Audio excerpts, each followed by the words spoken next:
こんにちは、テリーです。こんばんは、ゆっくりです。ご視聴ありがとうございます。ありがとね。さてこのプレイから、バージョン 1.12.1 に上がりました。多分また何かが改善されて、一層プレイしやすくなっているのだと思います。と思ってプレイ後に調べたら、エンドポエムという名称があったことを初めて知って、ちょっと感動しました。感動するならポエムを読んだ時にしなさいよ。読んでると、己の英語力のなさに打ちのめされてしまうんですよね。まあ今に見て俺と意欲を示したのは、今や懐かしい思い出です。挫折してるじゃないの。さて前回は、新たなワールドでのプレイを始め、海底スタートでやや珍しいと思ったら、牛が見つからないことの方が珍しかったです。そしてこの湿地にたどり着き、エンチャント準備を進めているところです。準備はいいとして、問題は経験値の稼ぎ方よね。今の私の腕で、素のダイヤ装備だけで野戦で経験値稼ぎできるものでしょうか。なお、当面の課題や方針は特に変わりありません。早急に高レベルエンチャント量産体制を整えることに集中しています。さてまずは、小麦収穫ペースが物足りないので、小麦畑を広げています。最初からもうちょい広げておくべきでしたが、種集めするのも割と時間かかるのが悩みどころです。村が見つかってたらほんと楽よね。風車型は10周ほどの予定ですので、悪くても掘り切る頃には皮46個を揃えたいです。そういえば、一応ここを牛牧場拠点と命名しますが、当面の材料集めが終われば閉鎖する予定です。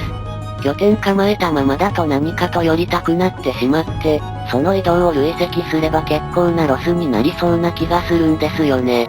ゾンビ肉を集めにくくなるけどいいの？むしろなぜ集めねばならないのでしょうか。さてでは風車型は、次が6周目です。あさっての朝まで掘り続けて、そしてちょっと畑の様子を見に行ってみる予定です。つまり、あさっての朝には嵐が来るのね。さて採掘再開2分ほどで金を掘り当てましたが、上位の金リンゴがクラフトできなくなって、どうしたものか状態です。普通の金リンゴでも、食べまくればそこそこ有用なのでしょうか。次にエンダーマンと戦っている最中に試すのが無難ね。無難に無様に散りそうな気がします。あとそういえば、弓の準備もそろそろ考えなければなりません。かといえど、この先生き残れるかわからない先々の準備を、どこまで進めていいものやら。そのあたりのバランスを考えるのも、ハードコアの楽しみよね。思うのですが、ダイヤの息抜き企画の時のハードコアって、やっぱり普通のハードコアプレイと感覚違っていたんですよね。あれは相当慣れた環境での死なない自信があってのプレイであって、やはり私は今のこのプレイの感覚の方が好みです。さて、採掘再開してから8分ほどで、ようやくダイヤが出てきました。ひとまず必要なダイヤはツルハシで3つ、エンチャント台で2つです。今回はいつものプレイと違い、ダイヤを掘り残して、後で幸運3で回収することも視野に入れています。採掘量を減らしたいのね。やはり新ワールドで、装備を整えるまでの時間がかかりすぎてしまうのは辛いんですよね。ただしダイヤを後回しにすることは、地下でのモブとは鉄装備で戦うことにもなります。まあでもそもそも採掘中にモブと遭遇するのはまあまあ稀ですし、常に後ろに逃げ道があるので、そのリスクはなんとかなるかなと。その後溶岩を見つけたので、黒曜石4つだけ掘っておきます。前と違ってネザーゲート分まで掘らないのね。もしここでネザーゲート分まで掘ってしまうと、ネザーに行く前に死ぬ法則が適用されかねないので注意が必要なんです。さてあと、鉄鉱石をいくつまで掘るかは事前に決めてなかったです。というか現時点では決められないんですよね。一応これでも、上長プレイなどにならない限りは初心縛りを行っていて、実はまだ私はカナドコの存在を知らないんです。カナドコのレシピ、解禁されていなかったのね。鉄ブロック入手がレシピ解禁条件のはずなのですが、鉄ブロックを作る動機って、鉄インゴットがワンスタック超えた時とかですよね。まあそれまで考えないことにします。さてそこから10分ほどで、2箇所目のダイヤ鉱脈発見です。まあでも、いざ目前にすると迷います。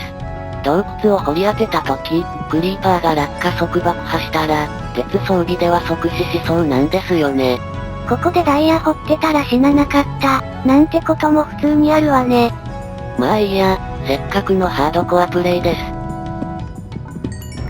さて、レッドストーンの経験値は美味しく、やっとこさ20突破です。ただこれも、掘り残すべきか迷っていたんですよね。欲しい高レベルエンチャントが出てくるまで、エンチャント台を低レベルエンチャントで回す予定なので、様子がわかるまでは保有するのもありだったんです。結局のところ、野戦で経験値稼ぎが可能かにかかっているわね。まあ今回は可能と信じます。さて霧の良いタイミングで、予定通りに地上の様子を見に来ると、どうやら雨のようです。早速畑が無事か確認しないとね。それどころではなくてダッシュで拠点から離れました。でもどうやらモブは湧いていないようで、よかったです。あれ、雨ではベッドで寝れないんですね。知りませんでした。じゃなかったです。新規プレイヤーの私には、いくら雨でも昼間にベッドで寝れないのは当たり前と考えます。なので、あれ、雨ではベッドで寝れないんですね。知ってました、と言うべきでした。ならなんで寝ようとしたのよ。さて、小麦畑を広げた成果が徐々に出てきて、一挙に7頭増やせました。牛が20頭も集まれば、小麦さえ足りれば毎回10頭以上増えるので、そこから先は早いです。ちなみに、牧場に落ちた時の脱出方法はすでに考えていたので、落ちることは許容範囲です。何をやっているんだか。まだ何が原因かわからないのですが、どうも未だに 1.12 でのプレイに違和感があるんですよね。おかげで螺旋階段の昇降が、未だにスムーズにできていなかったりします。さてその後は、風車型8周まで掘ってから、再び地上に出てきたところです。どうもダイヤの出がよくありません。まあでもぼちぼち、サトウキビは最後の手入れとなりそうです。小麦もまあまあ育っているわね。さて、エンチャント台くらいなら、先に作ってもいいですよね。皮1枚だけは頂戴します。って、どこに行ったのでしょうか。牛を隠すなら牛の中ね。で、範囲攻撃してしまったり、牛が隠れてしまったりと大変でしたが、それよりも、なぜか皮ドロップが出ずに、6頭も仕留めてしまう結果となりました。まさかと思いますが、皮のドロップ率はこんな低くはないですよね。まあ欲しがっていたからよ。さて、本をクラフトするのは初めてです。さすがに2回目のプレイなので、だいぶレシピ解禁条件の勘が働くようになってきているのですが、本のレシピだけは難航しました。解禁は、本のレシピ探しを諦めることが条件だったようです。合っているけど違うわよ。そして、エンチャント台を作った時点で、ぼちぼちと第一世界の進み具合を超えられたかと思います。まだ死ぬところまで進んでないけどね。そしてその後は採掘の続きで、9周目まで掘っても新たなダイヤが出ずに。でもまあ鉄がワンスタックを超えたので、無事に鉄ブロックを作れてかなどこレシピ解禁です。その後地上に戻ってガンガン牛を増やしていったら、いつの間にか揃っていた羊と豚と鶏が、繁殖させる時にさほど邪魔にもならなくなってきて、いつの間にかスケルトンからお裾分けされていました。ありがたく頂戴します。あとはサトウキビを収穫してみたら、本棚15個分は優に集まっていました。